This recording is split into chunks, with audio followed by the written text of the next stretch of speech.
En la redacción de La Gaceta y vamos ahora con otro de nuestros invitados, de nuestros entrevistados aquí en el piso. En este caso estamos con el legislador Marcelo Caponio. ¿Cómo te va, legislador? ¿Cómo estás? Gracias, Gaby, por invitarme. Los felicito por este nuevo ciclo. Gracias. Y que tengan mucho más.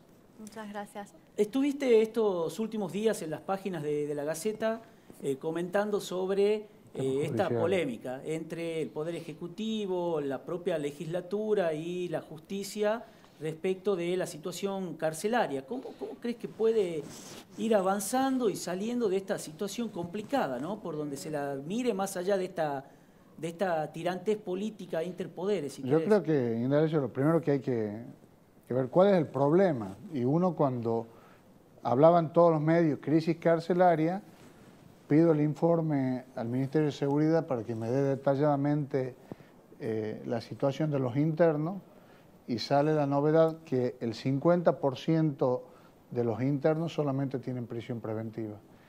¿Y cuál es la diferencia entre un condenado y la prisión preventiva? Que una vez cumplido el plazo de la prisión preventiva, que usualmente se cumple porque no tienen condena, el preso sale sin antecedentes penales a la calle nuevamente.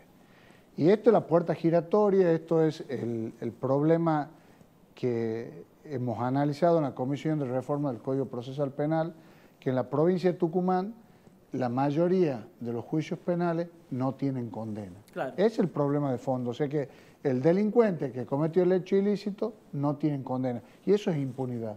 Claro, o sea, es un problema de la justicia, y es un demora judicial, de demora, si no, bueno, la mora es un problema del sistema, pero es un problema del Poder Judicial. Claro. Y por eso hemos reformado el sistema procesal penal. Ahora, si tenemos las cárceles llenas de delincuentes que no tienen condena, es una falla del sistema.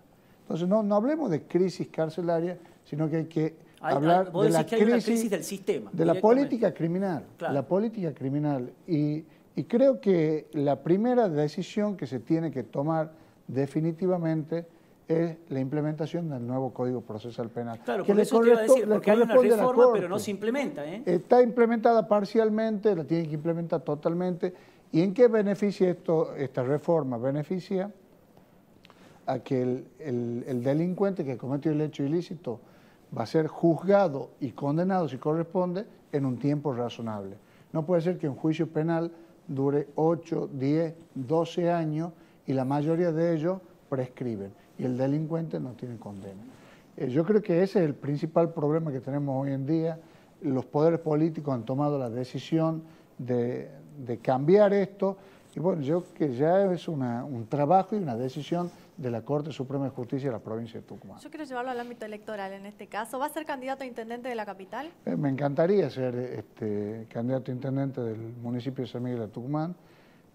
Yo recién le escuchaba a la senadora Silvia Elía de Pérez, y yo lo sintetizo: la senadora Silvia Elía de Pérez, Germán Alfaro, Domingo Amaya y José Cano son el símbolo del fracaso de las políticas nacionales en la provincia de Tucumán. Nosotros tenemos un municipio en San Miguel de Tucumán que está conducido por Germán Alfaro, que es un intendente que apoya las políticas del gobierno nacional de Mauricio Macri, y está totalmente abandonado. Vemos crisis en el sistema de transporte, en la recolección de basura, porque no es el problema el contenedor de la basura. El problema es que hay basura en todo San Miguel de Tucumán. Y la responsabilidad de que la ciudad esté limpia es del municipio. No hay que echarle la culpa al vecino, porque hay que darle los contenedores necesarios, la educación necesaria, pero este es el trabajo del municipio de San Miguel de Tucumán. Vemos la crisis que hubo en el transporte y que sigue habiendo. Vemos que el transporte público de pasajeros en San Miguel de Tucumán, realmente, sobre todo el pasajero, no tiene unidades dignas, ni con aire acondicionado, ni con calefacción. Acá la senadora también recién le echó la culpa directamente al gobernador, ¿no?, de la crisis del transporte. Pues sí, es la responsabilidad del intendente de San Miguel de Tucumán.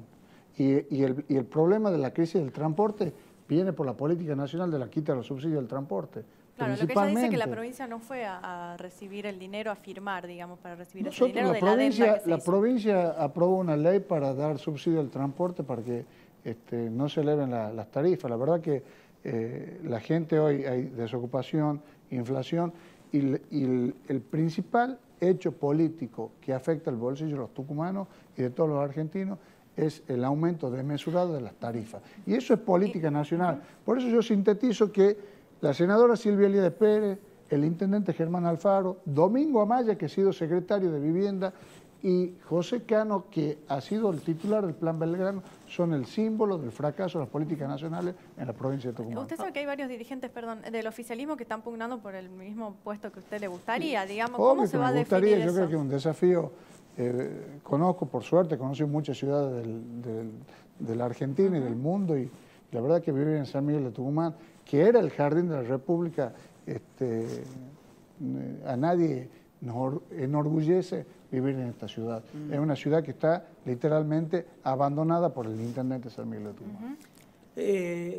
Cuando charlábamos con vos en alguna otra oportunidad del año pasado, charlamos también con Alito Azán, charlamos con Carolina Vargas Aynace, y todos de alguna manera, estoy hablando del año pasado, teníamos la expectativa.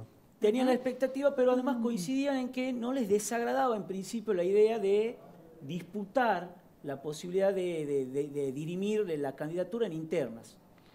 Bueno, es un sistema que tienen los partidos políticos para elegir los candidatos. El candidato intendente de San Miguel de Tucumán por parte del Partido Justicialista es una figura que tiene que traccionar políticamente y mucho. Y yo creo que se va a elegir el mejor, es una decisión en definitiva que la va a tomar el gobernador, y creo que tanto Alito, Carolina y yo, más allá de la persona que vaya a ocupar esa candidatura, vamos a acompañar desde el lugar que nos toque. Nosotros estamos trabajando por un Partido Justicialista unido, necesitamos a nivel nacional y a nivel provincial estar unidos para, sobre todo, pelear en contra de las políticas nacionales de Mauricio Macri. Creo que ese es el desafío. Sí. Ahora, ¿no te molestaría, por ejemplo, como viene circulando en los últimos días, que venga dedo el gobernador o el vicegobernador y digan: Mario Leito es nuestro candidato? Si el gobernador lo decide... Por lo menos sos de Atlético vos, ¿o no? Yo soy de Atlético y me duele en el corazón esta derrota sucesiva, pero si el gobernador define que sea Mario Leito el candidato a intendente, y vamos a acompañar. Cuando ha definido en su momento a Gabriel Yedlin, José Alperovich, el peronismo acompañó, claro. y tomó a Pablo Yedlin, tomamos esa decisión. Yo creo que son decisiones importantes, son decisiones que la tiene que tomar el gobernador junto con Osvaldo Geraldo, porque reitero, es una candidatura importante. O quizá también se tome la decisión de que haya 2 o 3 candidatos, como en el interior de la provincia, que hay municipios donde el peronismo lleva 2 o 3 candidatos a intendente. Son cuestiones que se van a resolver en lo inmediato, pero confío en el criterio del gobernador y del vicegobernador. En el caso de que haya varios candidatos, ¿haría uso de la doble candidatura? No, yo no. ¿No? Yo no. Yo la verdad que como doble candidatura creo que una persona tiene que definir qué es lo que quiere ser. No puedo querer ser, como la Silvia Elías de Pérez era candidata a legisladora y candidata a senadora. ¿Qué quería ser al final? Es obvio que fue senadora, pero utilizó un artilugio legal para engañar la voluntad de los tucumanos. Yo creo que en política uno tiene que ser claro, tenemos que tomar decisiones, y a mí en lo personal me encantaría disputar la intendencia de San Miguel de Tucumán, pero estamos sujetos a la decisión del gobernador y del vicegobernador. ¿Crees que se van a adelantar las elecciones en la provincia? ¿Qué es lo que se ha hablado dentro del oficialismo? La fecha de las elecciones, Gaby, es una facultad constitucional que la convocatoria la hace el gobernador. El gobernador, sí. Si es en junio o en septiembre, a los tucumanos no nos cambia nada.